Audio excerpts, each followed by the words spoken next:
I think that there are thousands and thousands of men that you've had a voice in their life to be able to speak hope to them, to be able to have influence to them on Saturday mornings or Friday nights or whenever they happen to be sitting there. I know that was the case for me. I think it's so important that we're conscientious of who we are and what kind of example we leave for other people. People are watching no matter who you are. And we live in a day and a time where everybody's got social media, cell phones, and we're exposed. There's no way to be disguised. You are who you are. The house needs paint. Grass needs mowing. Where's he at? Hi, this is Hank. Sorry I missed your call. Leave me your name and your number and I'll get back to you. He's gone fishing.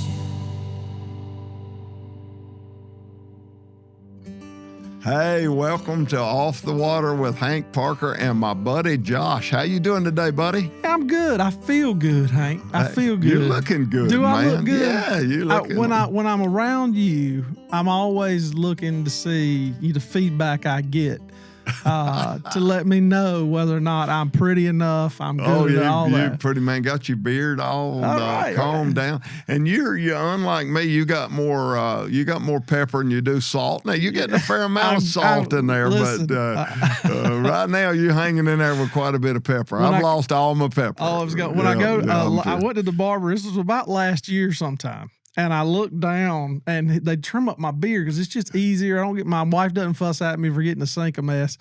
And I looked down at the apron, and I said to my barber, Roger, I said, Roger, whose hair did you leave on this apron? He says, bro, that's you all day long. I said, oh man, that can't be me. That hurts. It hurts. Barbers can hurt you. I told my barber, I said, she said, what do you think about this or that? I said, I think that's good. I'd like it a little more thick up here. She said, you're gonna have to go to the Lord on that one. I can't do that. It's gone. Oh, go to the Lord. Well, how have you been? I've been doing great, man. Been great. Doing a little fishing, working some boat shows, and everything's been good. Yeah, you were in Kentucky recently. Yeah, went to Kentucky, Spindale, North Carolina, Martinsville, Virginia. I've been going around a lot of these Ranger boat shows, and it's good times because you meet people, and I hear fishing stories. Yeah. I hear so many fishing stories. I have to tell this, Forrest Wood, who was one of my mentors, and Forrest Wood, we were in the Chicago Boat Show, and that was a 2-week show. Wow. And the wind blows in Chicago. It does. All the time. And it was like in February, and it was just miserable. The whole time we've been there has been miserable.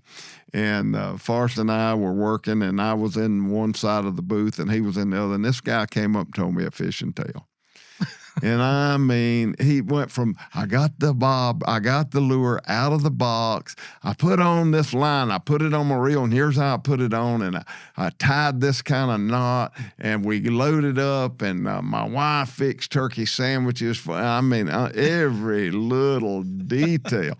I cast that lure out there. I let all the ripples evaporate. And I'm watching 60 Minutes in an hour and a half. Is that kind of 45 minutes later? He finishes his fishing story.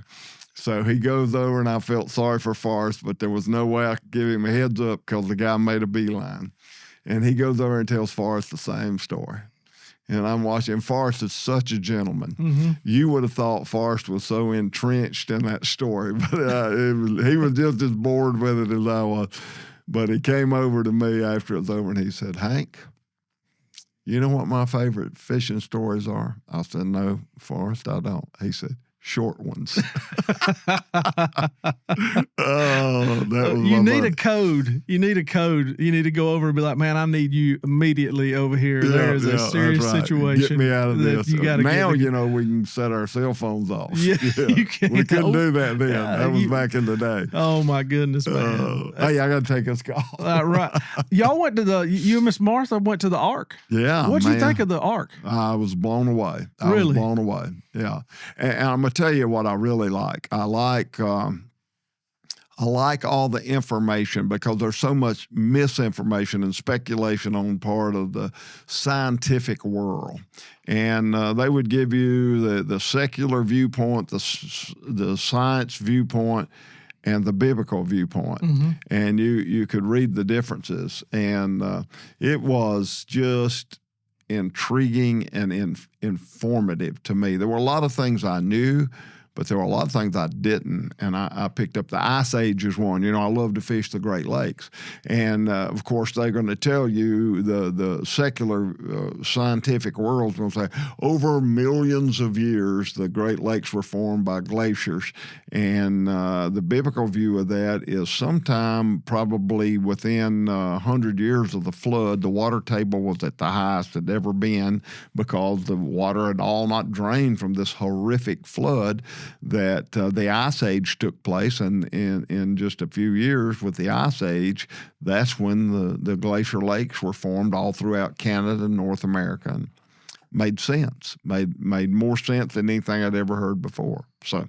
I learned a lot. Learned about my favorite fishing hole. Did you really? Yeah. Lake Ontario is a glacier lake. Oh, really? Yeah. You fished up there a lot. Oh man, it's my favorite. It's my favorite. Yeah. I remember we went to the Ark a couple of years ago, and the sheer size of it. Like when you roll up on that thing, it just doesn't seem real. Yeah. Like how they it's impressive. Well, y'all look like you had a good time. Oh, we had a ball, and people say, "Well, how do you think Noah did that?" Well, I look how much I've learned from the time I was 20 years old to now. Noah didn't even start on the ark till he was 500. So look how much knowledge he had. My goodness. I mean, why did he wait so long is what I want to know. Because that was God's timing. Yeah. And good things happen to those who wait. I wonder if Ranger would talk to the Ark people about getting a sticker on the side of that. Well, big boat. I don't know about Ranger, but I looked at that boat, and I spent a lot of time contemplating on how in the world we would design a trolling motor with a shaft long enough to reach from. I mean, that's 3 stories tall. You need one of the cedars of Lebanon for that one. But you got to have a boat is useless without a trolling motor. You got to be able to maneuver to be able to fish. Where are you going to go? Just whimsically flowing through the water. Yeah. You got to position yourself to make the right and a cast. big spool of line if you're fishing from the top deck. A big reel. Oh my goodness, man! You're crazy. I do, man. I love the water, and as we've talked on here before, there's a lot of opportunity to spend time with people. That's one of my favorite things throughout my life. And I was thinking this week, just. When I spend time with you, I mean, we joke around quite a bit, but I fundamentally am grateful to have men around me that I can look to and think, man, I want to keep going like that guy.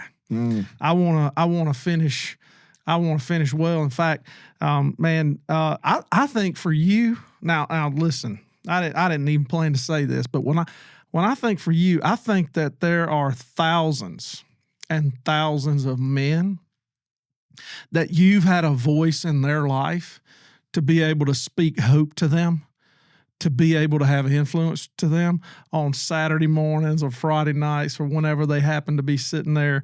I know that was the case. That was the case for me. And when I've told a couple of my friends about hanging out with you, I have to turn my location off. They'll be trying to find me so they can get Hank time together. I think a lot of guys, especially this younger generation, they're looking for influence. I think it's so important that we're conscientious of who we are and what kind of example we leave for other people. People are watching no matter who you are. And we live in a day and a time where everybody's got social media, cell phones, and we're exposed. There's no way to be disguised. You are who you are. And I tell people I love foreign missions. I think that's really, really important. But I think the mission field actually is in your backyard. Yeah. You're a missionary. If you're a Christian and everything you do, the Bible says you're no longer your own, you're bought with a price, and you belong to the Lord. And everything you do, somebody's watching. And it's so critical to be a good mentor or a good ambassador or a faithful person, and foreign missions don't hold you accountable. But how you react when somebody takes your place at Walmart, your parking place you've been waiting on, and they whip right in front of you in that little sports car, the way you react to that right there in your own backyard kind of holds you accountable. Have you been watching me recently? I have watched you pull that big old truck in there and push them people out. No. Well, I'm a little older, as I've heard in a popular movie. I have better insurance now. Oh, well, how about that? Yeah.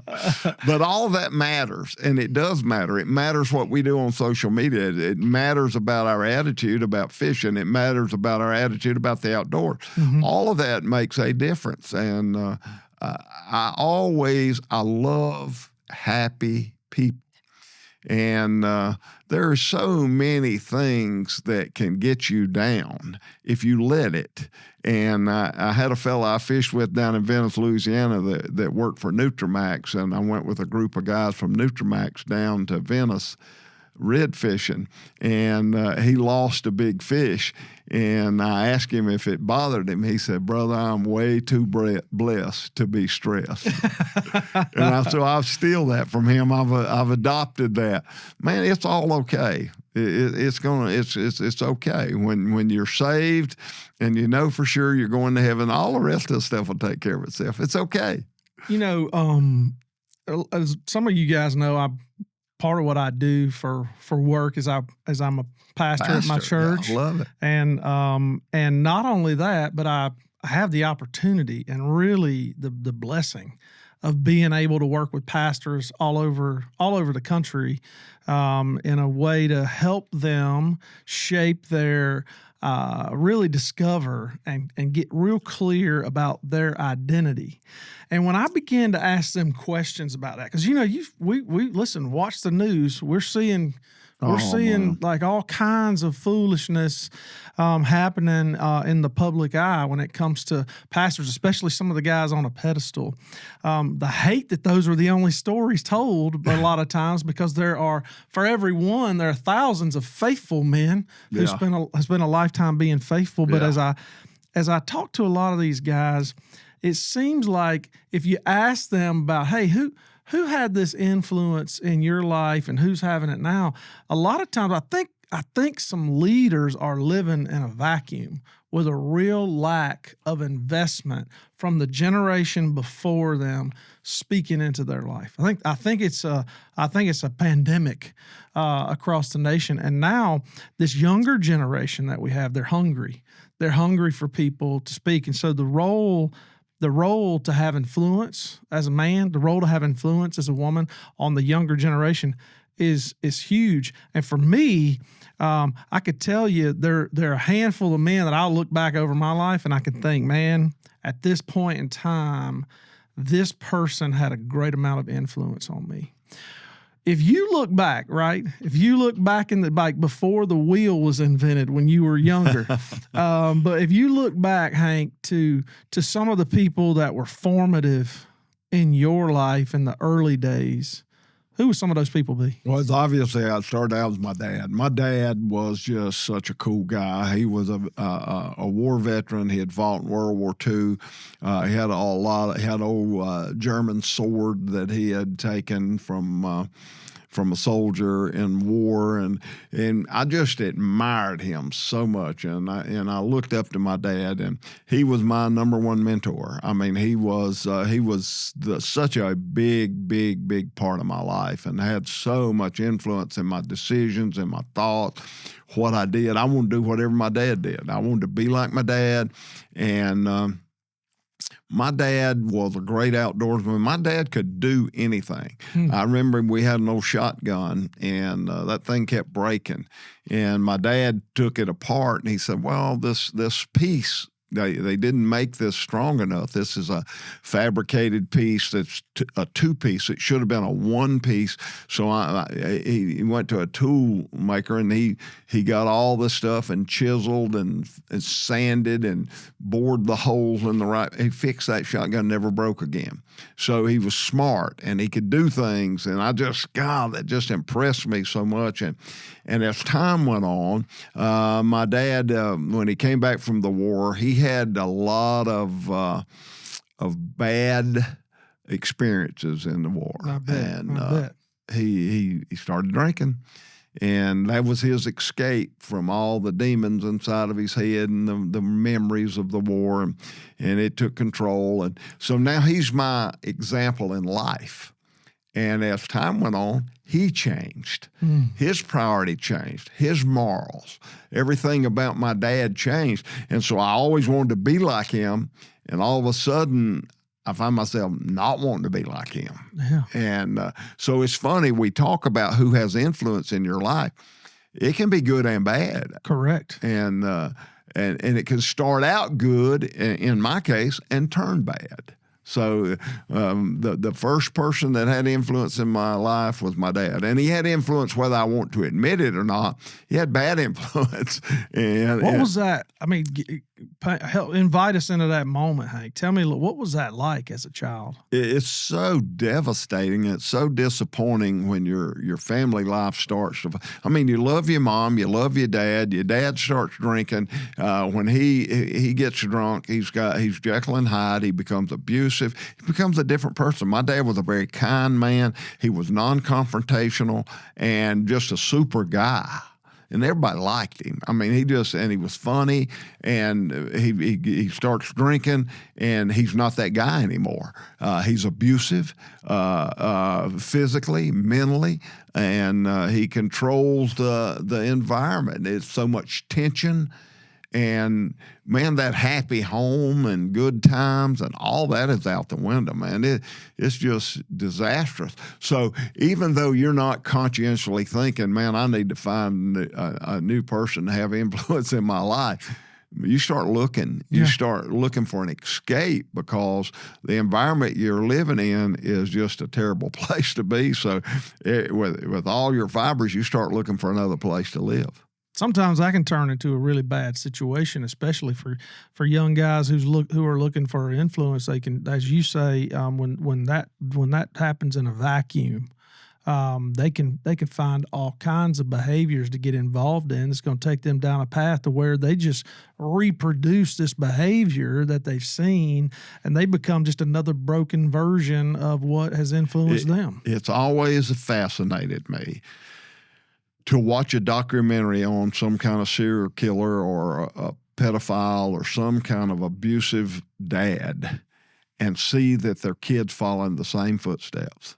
I did the same thing. Man, my dad started drinking liquor. Alcohol destroyed our home, and I found myself at 16 years old. What am I doing? I'm drinking liquor. And I hated it. And I fell into that same pattern. So you don't know any better. When you start out and somebody has influence in your life, whether it's a good home or a bad home or a dad that has good, clean Christian principles and morals, they have a tremendous influence on you. But it works the other way too. I mean, if he's an abusive, that's all you know. That's all you know. I mean, even from my own story, I mean, man, I wake up every day thinking about, like, what kind of influence am I having in my kids' life? And I often joke with some of my friends. I'm like, man, sometimes I'm just putting money back to their future counselor that they're going to need to pay him for some of this foolishness that I'm giving them from time to time. It can feel overwhelming. Yeah. Well, but we have a responsibility not only to our children, we have a responsibility to our neighbor. The Bible says, love your neighbor as yourself. I think that's totally impossible to achieve, but I think that's a great bar that's been set for us to reach to. But I just don't love your children as much as I love mine. I don't think your grandkids are as pretty as mine. I mean, it's just this prejudice that we hold. I tell you, I don't have any grandkids quite yet. You will. You'll get there. You'll get there. You got to work on these things. But it's just human nature. But I do think that that's an awesome goal to shoot for, and I do. But we have a responsibility, and we need to live out our life to be a good example and a friend. A friend is what's so important. Well, that's part of this, and I mean part of this whole culture. Like I'm just looking at the voices that I see kind of around this room, and they all speak to that high character. I mean, we're living a certain way. Fishing's always been about more than just catching fish. It's been about not just how big a fish do you catch, but what kind of person are you? Yeah. And the guys that I spend time with on the water have always been guys that I would say are striving. Maybe we're not always hitting the mark, but trying to live that way. So here you are, you come out of this situation, you're in this situation with your dad. And I mean, who stepped into that for you, Hank, in those early years when your dad was either absent or not a good mentor? Did you find anybody to be able to step into that for you? I went dark. I went dark. I lived in my own mind, and I didn't relate with anybody. There was no uncle or grandfather or anybody that really entered my life to. And I'm not saying they didn't try. I just never did really relate to anybody else. So I just went in my own little hole, in my own little shelter, and that's where I really fell in love with fishing and hunting. It was a complete escape. Both fishing and hunting was so big to me that I could lay everything else aside. I became absorbed. When I went to the creek bank or the river bank or the pond bank, I became absorbed. Man, nothing entered my mind except watching that bobber go under or whatever it was. Squirrel hunting, I was the same way, And it's amazing. People ask me, what is the number one ingredient that you have to have to be a professional angler? If I'm going to compete, what is the number one ingredient? And it's a passion for the sport. Man, you got to love it. Right. You got to love it. I had kids in my neighborhood, they liked to squirrel hunt, but they just liked it. They didn't get absorbed in it. And I always kill more squirrels than they did. I mean, just almost every time. But I would take my shoes off and I'd walk in the creek, and I would walk very deliberate. I wouldn't swing my arms. I wouldn't be moving, and I'd just be very, very, very invisible, the most I could be in the woods. And then with those wet socks on instead of my shoes, I could walk real quiet on those dry leaves and go up there and sit down. So I would pick out a place while I was still walking in the creek where there was a good hollow for oak trees or whatever, and I just kind of ease up there and sit down. I wouldn't walk long distance in those woods with dry leaves, but with those wet socks, when I first left that creek, I was pretty quiet. And I just kind of try to, and the other kids just didn't get that. Well, fishing was the same way. We'd go to the pond, and all my buddies, we'd fish for 15, 20 minutes, and they'd get bored, and they'd go swimming. I'd go to the other end of the pond away from where they're swimming. I'd fish all day long. I was absorbed. And so when I went into the hole that I realized my dad had turned into a different person, and I was disappointed. I didn't know how to express that. I didn't even know how to deal with it. So I just went in a hole and fell in love with the outdoors, and that's what occupied my time. Did there come a point in time to where other men had some of that influence on you as you got a little bit older? After I got a little older, when I was 16 years old, I got in a bass club with men. Okay. And that was pretty cool. And there was a guy named Ed Yarborough. Ed was a life. We call him a lifer in the military. He was a retired from the military. I don't remember what branch. I was trying to think if it was Army or Marines, but I'm not sure which. It was one or the other. And Ed was an awesome fisherman, had a lot of knowledge. Yeah. And at that time, I had long hair. I was very rebellious, and long hair did not fit very much with conservative Army people. Not at all. Not at all. But for whatever reason, he was able to overlook that. He was able to overlook it. And he mentored me. He said, no, that's not what you want to do. No, that's not the right rod. Here's what you need. Here's how you fish a plastic worm. Here's how I rig it. No, you're rigging that wrong. And I mean, he just walked me through all of it. Come on, I'll take you to the lake and I'll show you. Well, I had no way to go to the lake, and I had no boat, and I had no way to fish with. but Ed took me, and he would even take me on trips. We would go from Lake Norman all the way up to Lake Gaston, 3 hours away, and he had a camper trailer, a camper on the back of his pickup truck so he could pull his boat. We'd stay in that pickup truck camper and go fishing, and so Ed really took me under his wing, and I don't know why he would be so kind to me. I mean, I'm a long-haired, hippie-looking guy. There's all kind of Vietnam War protests going on in that era, and but he rose above all of that, and he chose to mentor me, and he cared for me, and really gave me a different perspective on life.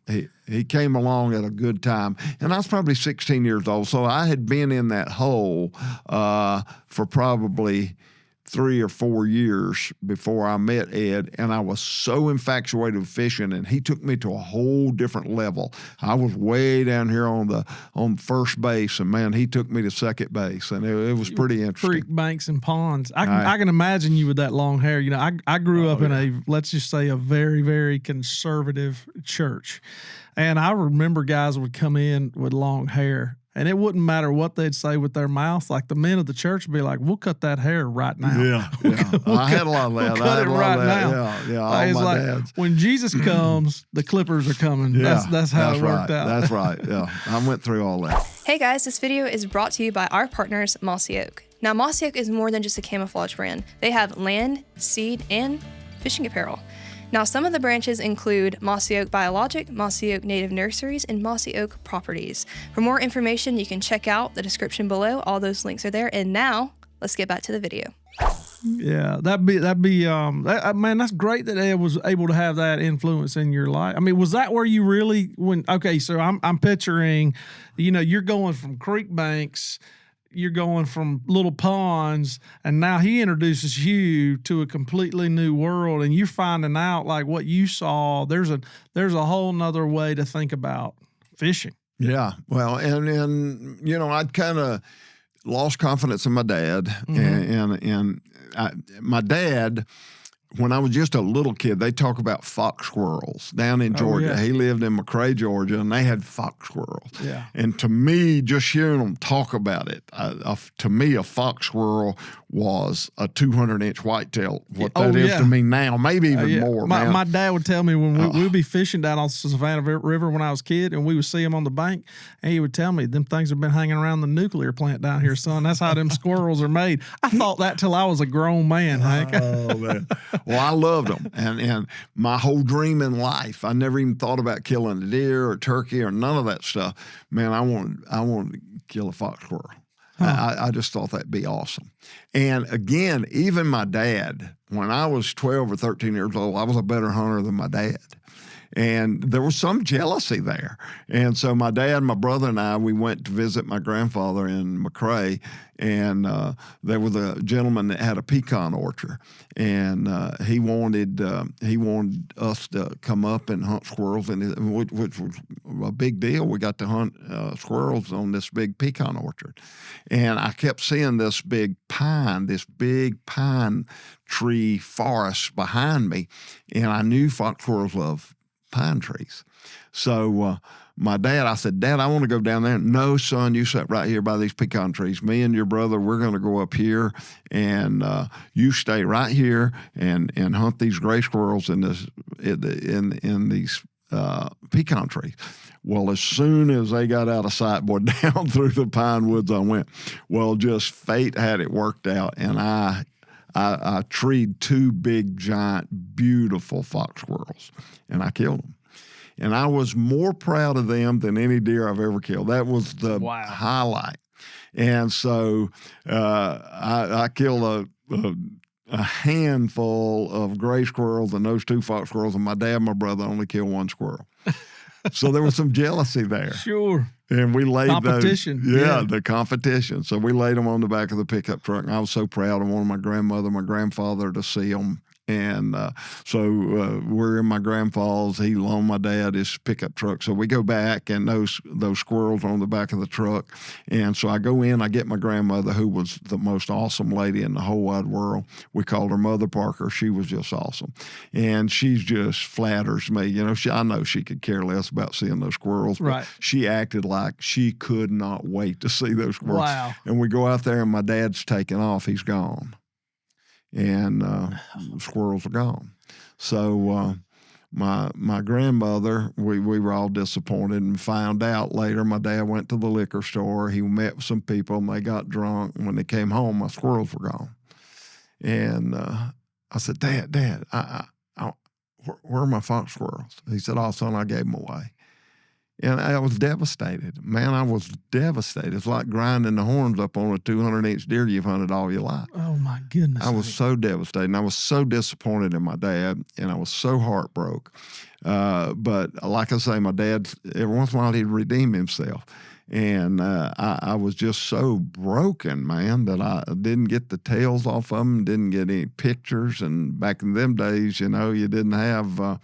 in those days, you didn't have but one camera in a family, you know, and we had to call the uncle who had a camera to come take a picture, but we didn't get any of that. So on my birthday, I was 12 years old. I was 11 years old when I killed those fox squirrels. On my 12th birthday, I came home from school and walked in my bedroom, and my dad had those 2 fox squirrels mounted, and they were on my bed. Oh, and that my meant goodness. more to me. And I still hunt them. I don't know what happened to them. I still hunt those fox squirrels. My uncle, my brother, my sister, we've all turned the whole world upside down trying to, but I'd love to have them. Oh, my goodness. But I had them for a long, long time, and I kept them on my nightstand. I was so proud of them. So my dad redeemed himself every once in a while. He sure did on that account. That was a big deal. Yeah, hey, so that passion, that drive in you, I mean, I'm imagining a 10-year-old boy walking the creeks around his house with wet socks on so he could sneak through the woods. Like, that's a special kind of guy. Did that follow you into your desire to fish and tournament career? I just thought it was all natural. I thought anybody that cared would learn. And yes, it did. And then once Ed Yarborough, he was in a different club, I moved, and I ended up down on Lake Wiley. We'd gone from Lake Norman to Lake Wiley, and I met a guy named James Galloway. Mm-hmm. And James Galloway, they called him the Tar Heel Traveler. He had the reputation of being the best fisherman on the lake and the best fisherman around that part of the world. And for whatever reason, here we go again, James Galloway took me under his wing. He was a fireman. Yeah. And fireman, he was a fireman for the city of Gastonia, and he'd work one day, and then he was off too. So he got to fish a lot. And, man, he would take me. And I realized, here's James Galloway, the best fisherman in the country. He's the best guy. And we pull up on a ledge, which was something that I learned from him that I'd never fished before. Just be out in the middle of a lake, and you use a depth finder to discover where there's an underwater island or a long extended point or whatever. And I'd never done that before. And we're out on this point, and I'm catching them, and he's not. We caught a few right off the bat. We both caught like 4 apiece. And then all of a sudden it got tough. And I started catching them, and he started looking at me and said, what are you doing? I don't know what I'm doing. I'm just catching fish. And I think that is one of the first times that I realized there is something I'm figuring out that these other guys are not figuring out. And with Galloway, now I think back on that.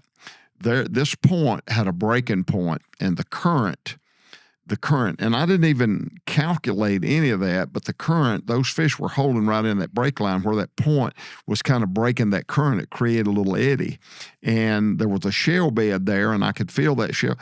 I was able, when I caught a fish, I was able to repeat that cast and put it in the exact same place, and I'd get that same feel from those shells, muscle bed. And so then I would slow that bait down, and I would leave it in that strike zone in that area longer. And he was just throwing out there and fishing up the point. And that was something that I didn't even know. And it was years later before I really ever put that together. I took two kids, both named were Hunter, and I took them to a place where there's a lot of current, and you have to fish a plastic worm in a way that it breaks that current, but it's just a small area, and you got to really feel for it. And if you don't get it right in that strike zone, you're not going to get a bite. Well, the one hunter caught about 14 bass. The other one caught 2. That one hunter had that same exact ability that I'm talking about that I had when I fished with James Galloway to keep that bait in that right exact spot. Mm-hmm. And I don't know, and I tell people this all the time, to be a pro fisherman, you got to have a passion for the sport. Mm-hmm. I didn't develop that out of a technique or out of a method or by thinking about it. I developed it out of a passion to catch them. And that was just one of the benefits that you got because it meant so much to you. You know, I've been driving down the lake in a bass tournament, and literally my emotion and my determination was so powerful inside of me, I'd literally cry. I'd be driving my boat, you know, my partner be over there, and I'm turning my head where he don't see me, and I put on sunglasses where he don't see me. But I was so intense and so determined, and I wanted it so bad that my emotions, I couldn't hold them back, and I'd literally cry going down the lake, going to my first fishing. I've had partners there, you cry? No, my eyes are water, my eyes are water, my. But that was the intensity that I had, and I think because my circumstances at my home drove me to an escape. And I don't think that if I would have been in a perfect home, I would have ever developed that. I don't know that. Mm-hmm. Mm-hmm. I don't know that. But it's, you know, there was a song out there, if life hands you a lemon, make lemonade. You know, and I think there was a lot to that in my life. I think that through my escape, I just developed this passion that caused me to think different and apply myself more and go the extra mile or the extra level, or even subconsciously I did things that helped me catch fish. When my neighbor kids, I always caught more fish. Mm-hmm. Always caught. I had an uncle that loved it. I mean, he was obsessed. He fished all the time. And he took me fishing. The last time he took me fishing was he fished on Lake Lookout up above Lake Norman, and he loved to crappie or crappie fish, depending on what part of the world you're in. And I just wore him out. Mm-hmm. He never took me back. He could not handle that. He couldn't deal with it. Here he is, a professional crappie or crappie fisherman. And I'm 13, maybe 12, 13 years old. And I mean, I wore him out. I caught probably 10 to his 1. And he couldn't figure it out, nor did I analyze it. I was just, as far as I was concerned, he didn't exist.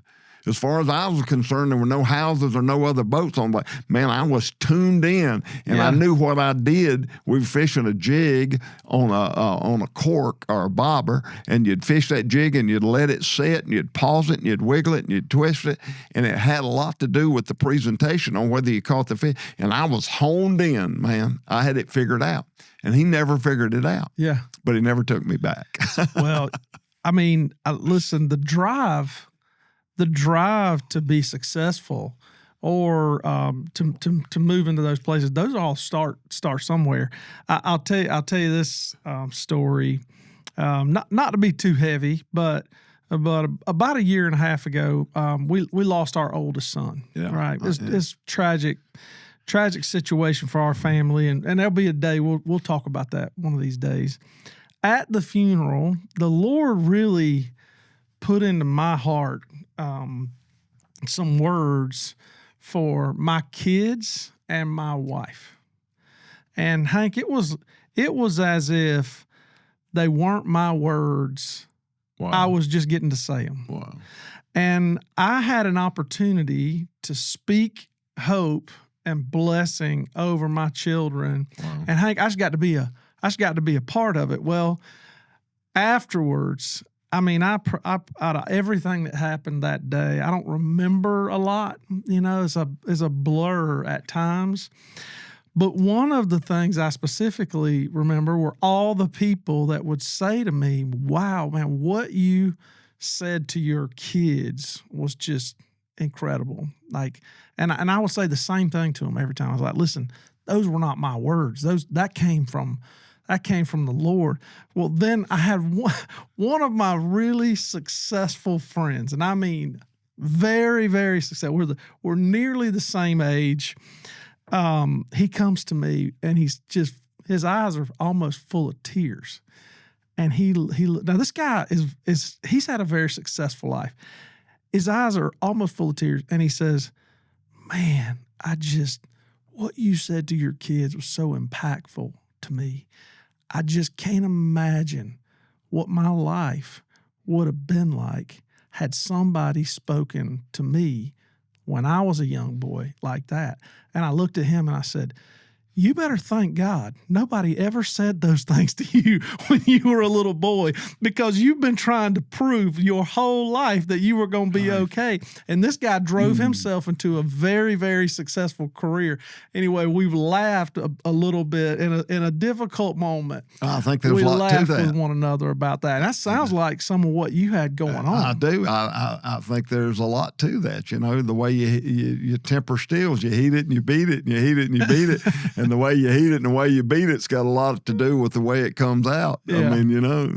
And, Absolutely. I think that's a part of life, and it goes right back. Who knows where we would be if things were different, a different home life and a different environment. But for me, it was my escape to get lost in the outdoors, and it's the only thing that would do it for me. The carnival wouldn't do it. The Ferris wheels wouldn't do it. The elephants wouldn't do it at the circus. None of that did for me. Everybody went, "Hey, we're going to the circus." Man, let me go to the pond. Let me go to the pond. Yeah, man. Hey, we're going to the carnival. We're going to the fair. We're going to do this. We're going to get cotton candy. Man, let me go to the pond. Let me go to the pond. Hey, I want to ask this question about the relationships you have around you, especially when it comes to tournament fishing. So in a lot of these tournaments, you got fishermen on the front of the boat and you got guys on the back of the boat, right?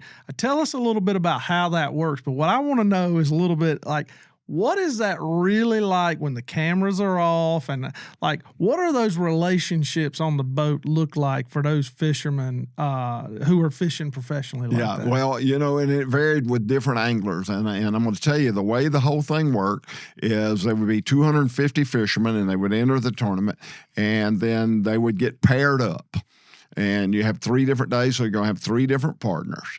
And so the first day, when you draw your partner, you go to a banquet. They call out the names, and you never drew a check and balance system that Ray Scott used. You never drew someone from your own state when you fish bass. Why was that? So he wanted to. We're competitors. Okay. I'm watching you, and you're watching me. So he didn't want to draw buddies. He didn't want for friends to fish together. He wanted, I'm going to tell on you if you even think about cheating. You're going to tell on me if I think about cheating. So let's keep the friendships and keep best buddies and partners out of the boat. So if you're from North Carolina, you're never going to draw anybody from North Carolina. And that's the way it was. Okay. So you draw a partner. And the vast majority of the time, the partners I drew, I did not know them. I didn't know them. So the first day of the tournament, you're on level ground, and you flip a coin for whose boat you're going to take. And everybody wants to take their own boat. Everybody wants to take their boat. So that's a big flip. That's a big coin toss. So you flip coin. And then you determine whose boat you're going to take. And then between yourselves, you work out whom out of the 2 of you have the most fish located. And if I felt like my partner had the most fish located, we'd go to his fish. So then he would have the front of the boat. And at midday, half the day's his in the front, then half the day's mine. Then at midday, regardless of whose boat it was, you would switch. that's right. Positions. Oh yeah, and I had the right to drive his boat. If we went in his boat, then when it's my half the day, I can take control of the boat and the front of the boat. I can take care of the console driving. That's what part. years were these when this was kind of how this started out. The first Bassmaster Classic was 1971. Ray's first tournament was 68. I'd say this happened about 1971 or so, and that's the way it was. Of course, I didn't participate until 1977. So, but that's the way it was all the way up until I ended my career in bass in 1989. And that's the way it was. You drew a partner, and you flipped a coin. And the guys that worked with their partner were just a handful. Most of the time, it was friction.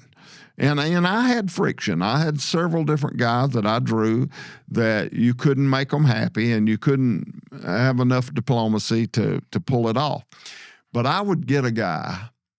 And so now I flip a coin and I draw a partner. So I want to figure him out. I said, what you got going on? How many days did you practice? How many hours did you practice? Tell me what's going on the lake. And I'd listen to him. I'd let him go on and on and on and on. Then I'd tell him a little bit about it. And then I would repeat something that he told me to see if the story was the same.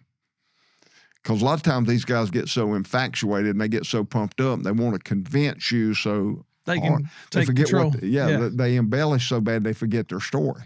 So then I would circle back and reiterate some of those questions, and I get a different answer. And I think this guy is full of bull, and and you try to be secretive, but you try to be honest. So I try to be secret, and I have to tell this one story, and it's the wildest thing that probably the wildest single thing that ever happened to me as a tournament fisherman. We were at Texarkana. I'm thinking, what lake is it? Texarkana. I have old timers. I forget the name of the lake. I'll think of it in a minute. And so we go there. And it's full of standing timbers, trees, and it's a lot of cover. Hard to navigate without tearing your stuff up. So it's pretty nerve-wracking. So I decided I'm going to go way up the river.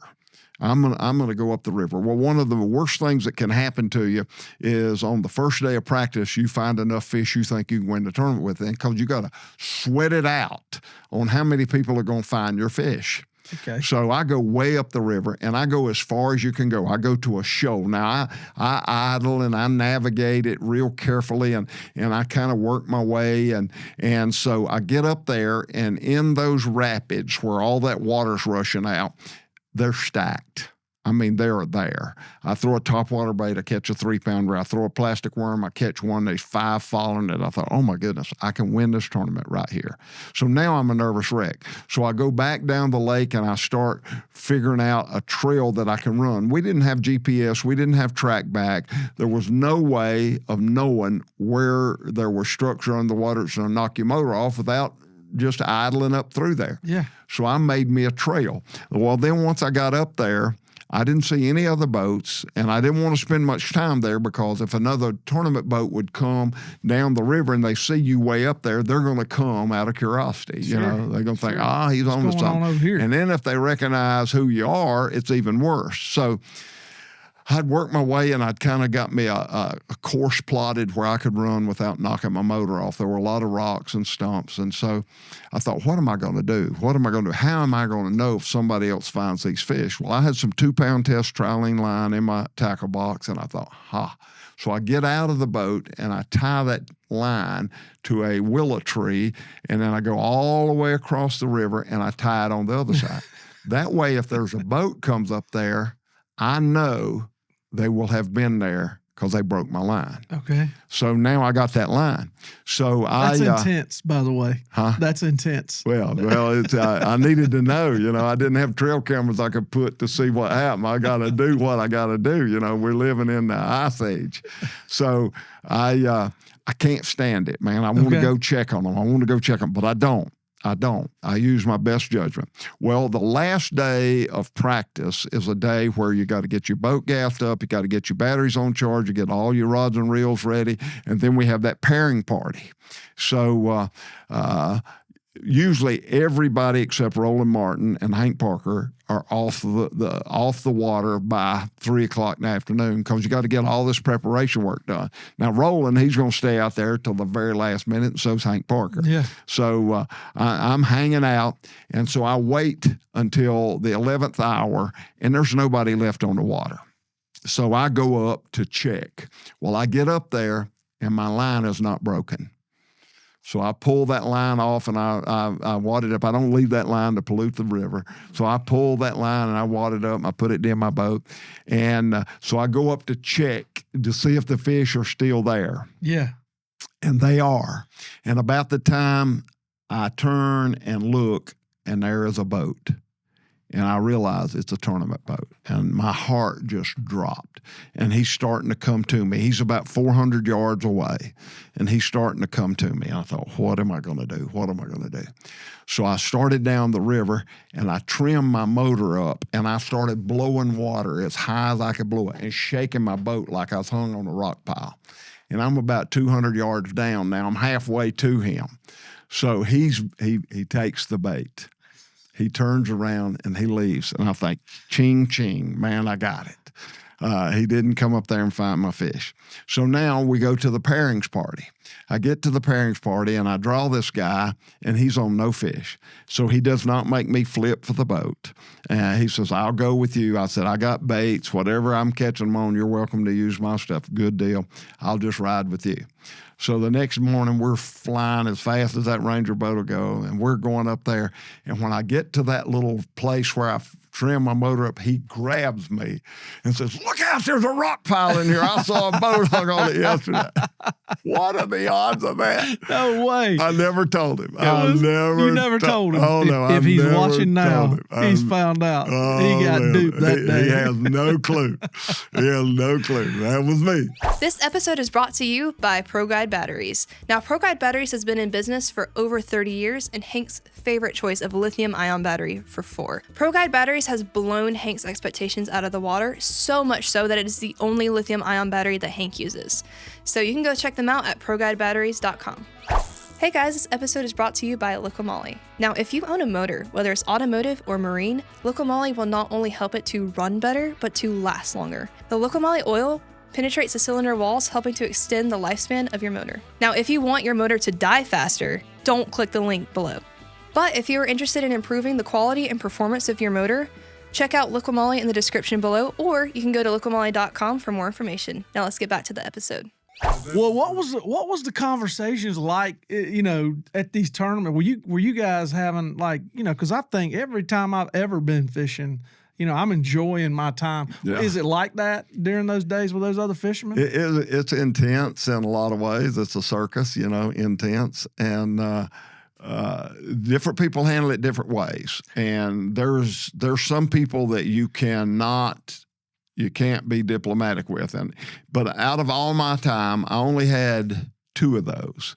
And I only had two guys that I really struggled with all day that we were enemies in the boat. I always looked at it this way. There's 3 days of the tournament.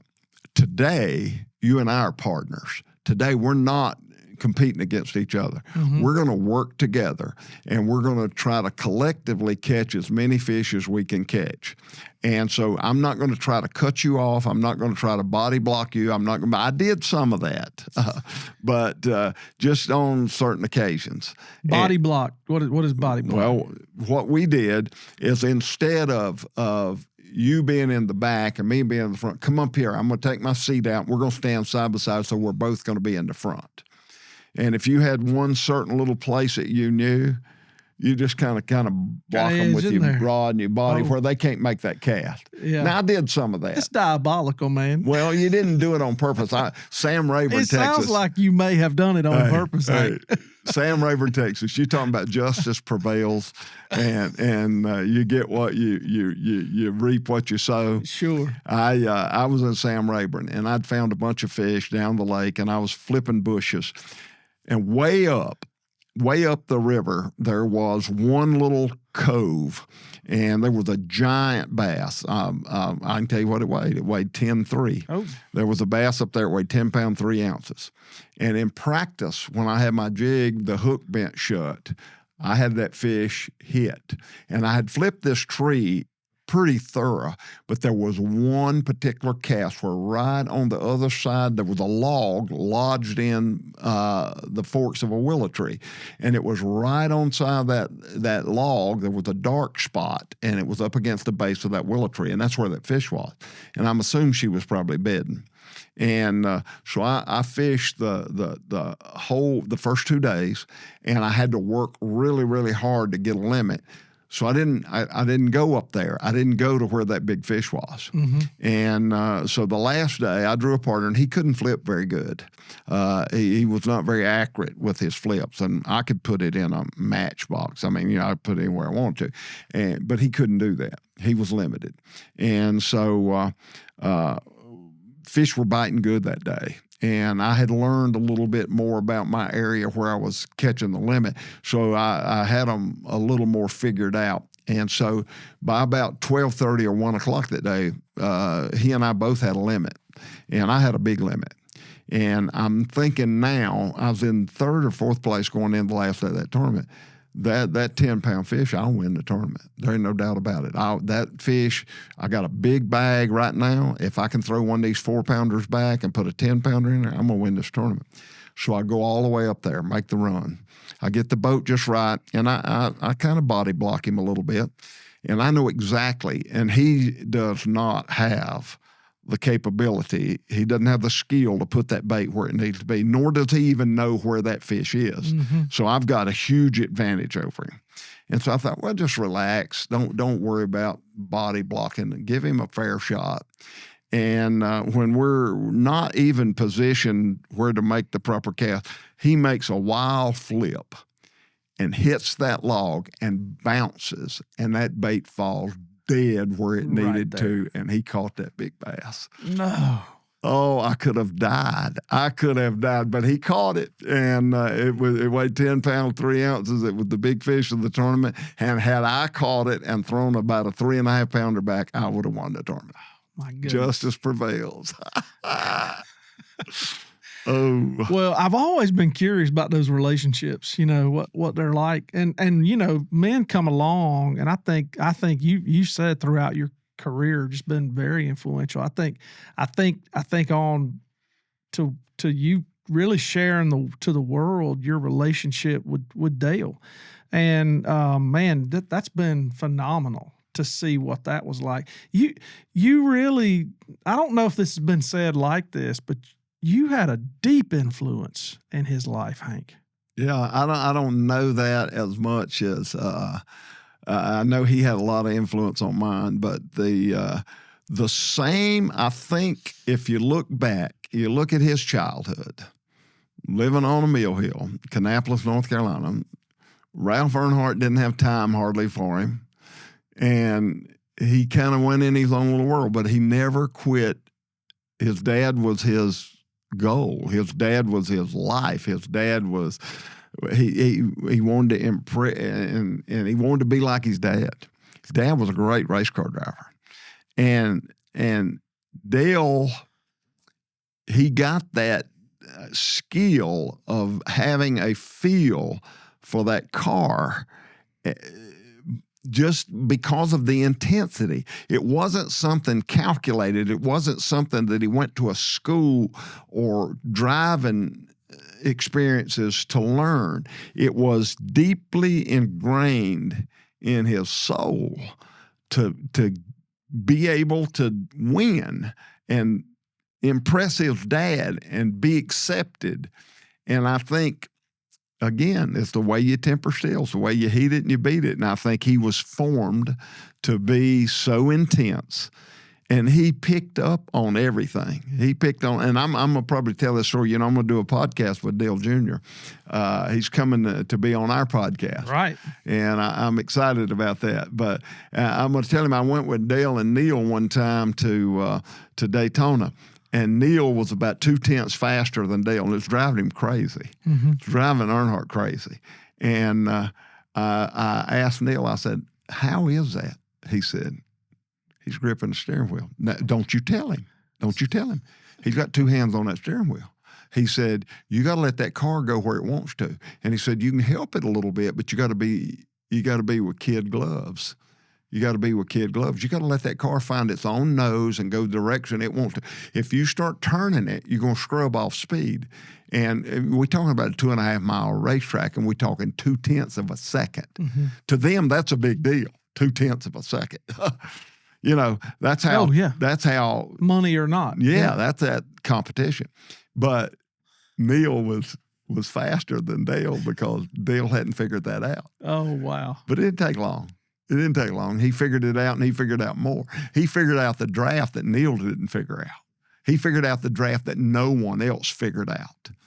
He was just, and it wasn't through calculating. It was through his sensitivity that he had that was developed by tempering that steel, because he loved Ralph Earnhardt, because he was dejected, because he wanted to be somebody special.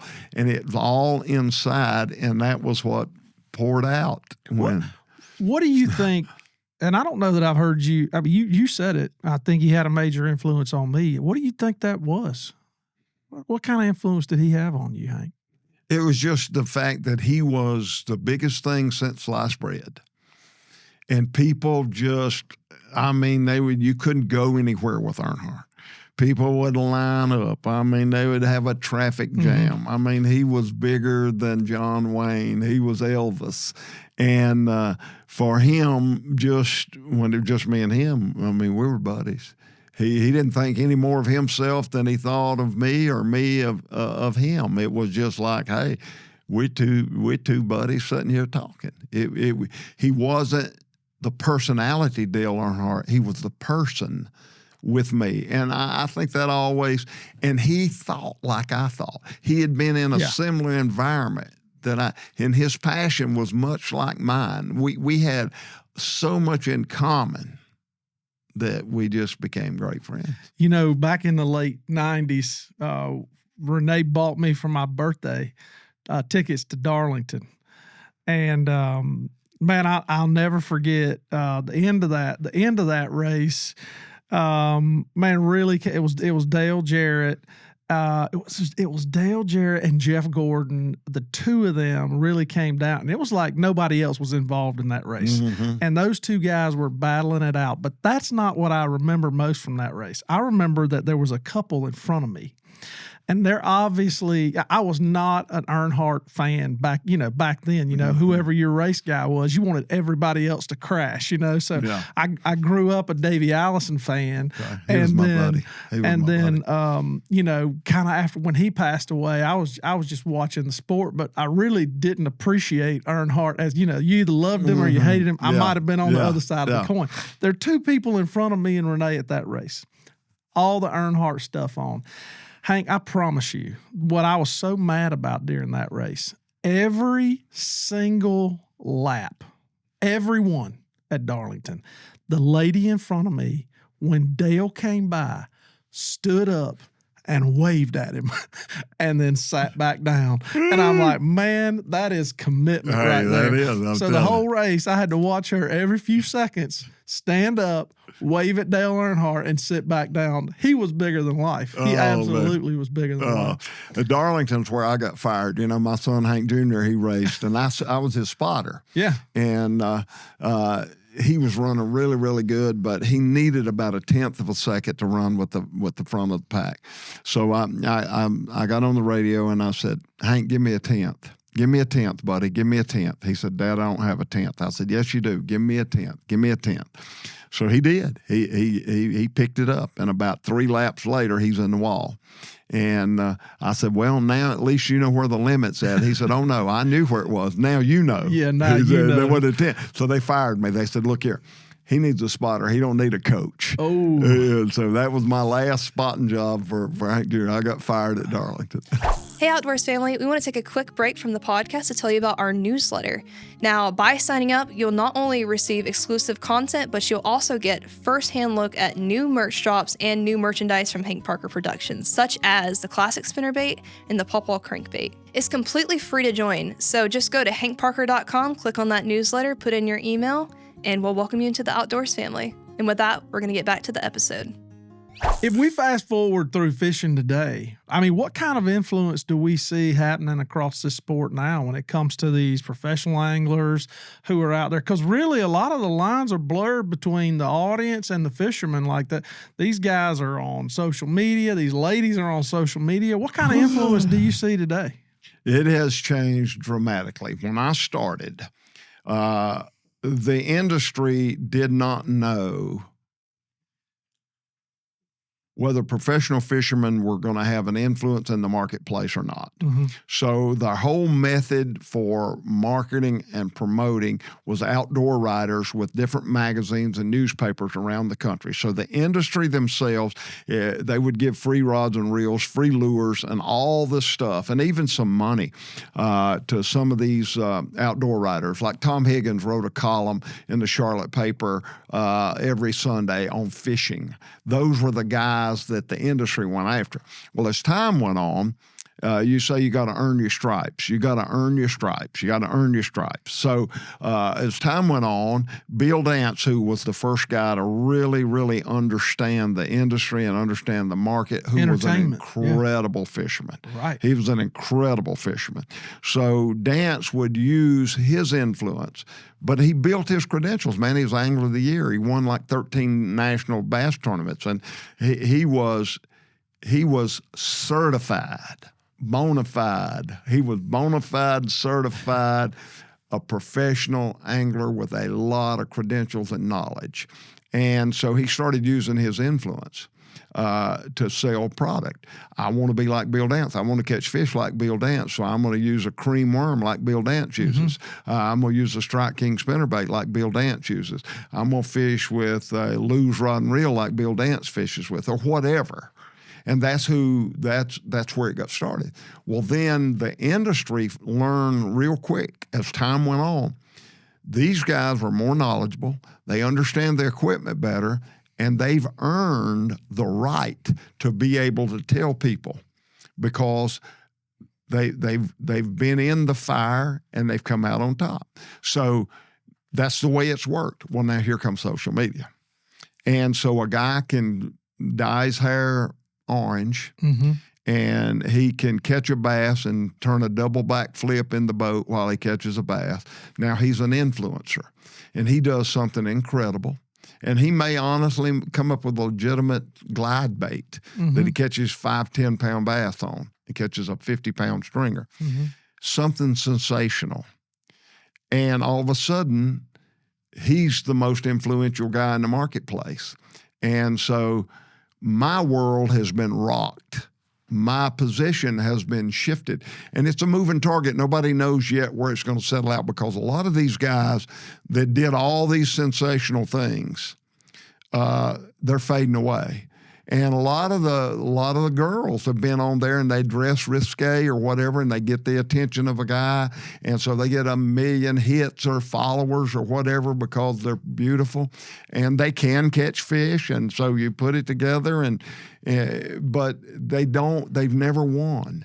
They've never really completely earned their stripes, but yet they take your job because they've got this social following. And the fishing industry, like every other industry in the country, is saying, look, television is fading out, and now the new is social media. That's the new people follow. Everybody's got a cell phone. Everybody's on the cell phone. They're looking at reels. They're looking at these 1.5 minute snippets because they don't have the patience to watch a 30-minute fishing show anymore. Everybody wants instant gratification. Yeah, 90 seconds is all you got. Yeah. And so it's a different world. And it's really hurt me because my strong point is really going to a lake. Let's say we go to a lake that I've never been on before. It's 40,000 surface acres. Where are you going to start? Most people don't know. Most people don't know, where's my starting point? How am I going to figure out how to catch fish? Well, let's take it step by step. What time of year is it? Is it post-spawn? Is it pre-spawn? What are the fish? What should they be doing? They should be concentrating on bait. So where is the bait? You ride around the lake, you find the birds, you find the bait. The birds are going to show you where the bait's at. So you ride around the lake, you find the birds. So we start piecing it together. Okay, now I'm going to say, now I found this bait in this particular area. We got a lot of rocky points. What lure do I have that would most thoroughly fish this structure? So then you pick out a lure. And then you start that process of elimination. I'm going to go to A, B, C, go down the alphabet till you find the fish. And then you start catching them. That is a story to me that is more intriguing than me just turning on the camera and I'm catching a fish every cast. But our generation that we're dealing in today from 10 to 20, man, it's all about catching fish. I just want to see you catch 100 fish. I don't care how you figured it out. But for me, I'm wanting to learn how to be more successful as a fisherman.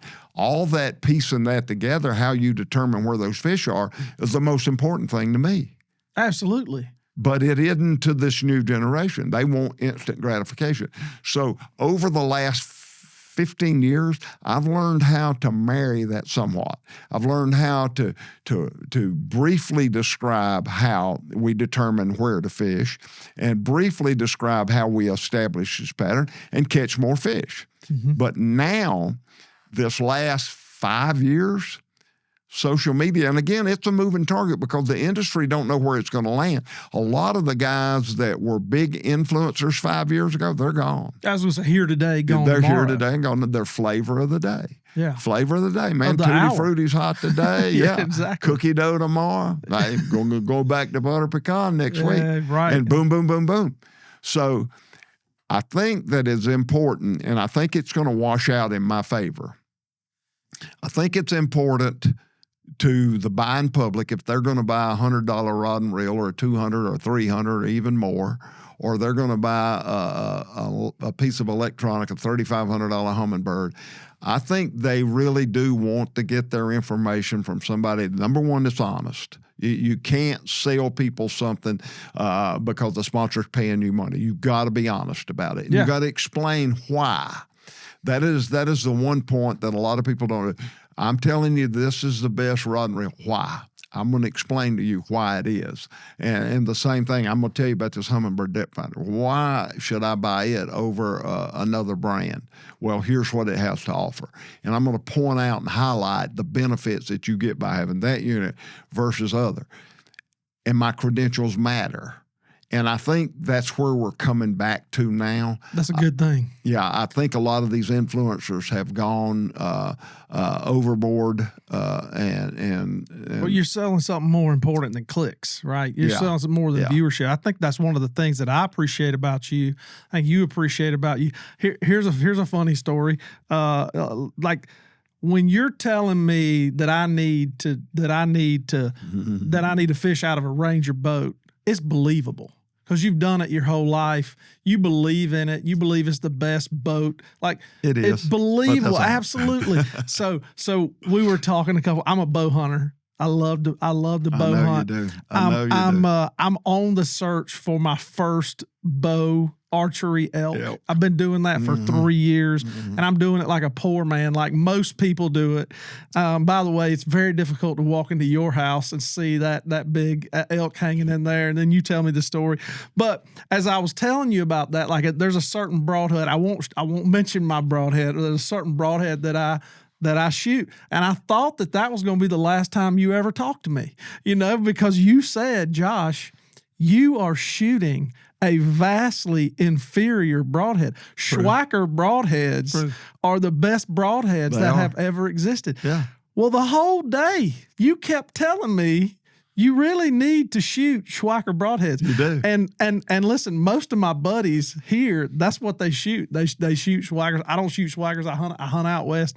And but this coming deer season, Hank, I'm coming out to the public. I'm gonna be shooting Schweiker broadheads when I'm whitetail deer hunting. I like that. I have, and the only reason I'm doing it is just so we can remain friends. Well, let me just tell you a quick story. I was at Harrisburg, Pennsylvania, which is one of the largest consumer shows in the country. They have 1 million people come through that thing in 10 days, and it's amazing, and it's all about hunting. Yeah. It's a little bit of fishing, but it's 90% hunting. Yeah. And there was a guy walked up to me, and he had been watching Flesh and Blood and Outdoor Magazine and all the shows that we do, and in the old days, 3D. And he walked up to me with his friend, and he said, "I'll tell you something about your old Schweiker broadhead. Say, Jim here, he shoots Schweiker. He killed 3 deer this year. He shot 3 deer. He found all 3 of them. I've been shooting that slip cam broadhead, and I lost 2 deer this year I felt like I deserved, but I did not find them. The broadhead did not perform up to my expectations nor its claim." And he said, "I'm going to start shooting Schweiker, and I'm not going to start shooting it because of Jim. I'm going to shoot it because of you. I've been watching you and your boys hunt on TV, and I've seen you kill some giant deer, and they don't go 100 yards. That's right. That's and right. you ain't made a good shot yet." So they overcome the lack of real skill. I like compensator, that. They're compensating. I don't make many perfect shots. I need them. I don't make many perfect well, shots. here's the truth about that. Like and I think in fishing, what we've got to hang on to is we've got to hang on to those legacy voices. We've got to hang on to the influence of those people who've influenced this sport for so long. And I think that can happen simultaneously with new technologies. I mean, I'm sure that at some point down the road, somebody thought, well, you know, we can't have fiberglass boats. You know, we'll never get fishing back. But thank God we did. You know, so we can adopt new technologies. What I think would be unfortunate to lose are the voices of the men and women who shaped us along the way. Well, there's a lot to be offered. There's a lot when you learn things and you're able to share that. I think that's important. And I think what we talked about in the beginning about the morality of being a good mentor, by being a good neighbor, by being a good friend. I think to be an ambassador for the sport of fishing, we have to be very transparent and offer without worrying about what we get back out of it. To be willing to give what you know and what you have to offer without having all these expectations of a great return. You know, I'm at a point in my career right now, this podcast, we're not making any money. The things that I do, I'm nowhere near where I used to be. And I could, if I really wanted to, I could retire. But man, it would be such a shame in my own heart if I didn't encourage and instill values of what this sport has to offer. So I can't just walk away and feel good about it. It's an incredible sport. We got to get back to the camaraderie. We got to get back to sharing the experience and prioritizing smiles. I don't care if you're 90 years old or 2 years old. When you catch a fish, you smile. So let's smile and let's pass that along. We're dealing with a sport that makes you happy. Absolutely, Hank. Man, thanks so much for it. And listen, coming from me to you, man, thank you for the influence you've had in my life personally, going back to me being a young boy.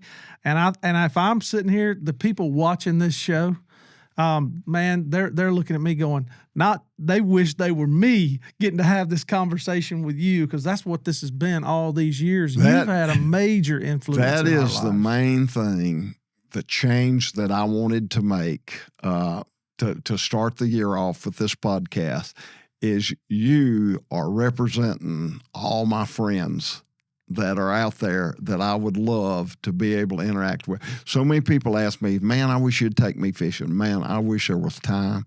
I would love to fish with everybody that would love to fish with me. And I guess this is the way we can do that. Yeah. And we can just share. I won the lottery, man. Well, I've been fishing with you. It's awesome. It's a good partnership, and I'm so glad you're here. And let's pass it on.